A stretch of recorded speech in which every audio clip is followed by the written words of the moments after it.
Hey guys, so if you're looking for the answer, if the A55, the Samsung Galaxy, got wireless charging, no it doesn't.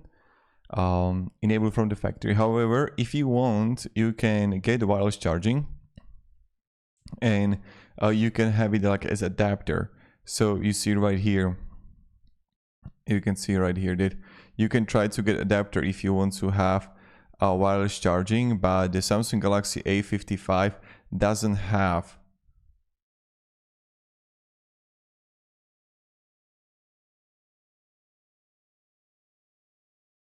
So said online that it supports wireless charging. For a quick Google, I found a lot of results that say Samsung A55 has wireless charging, but also see that those articles are mostly certainly written by AI.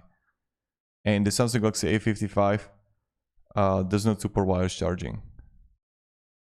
So that's what you need to know. And the only way how you can get it is that if you are going to get like adapter.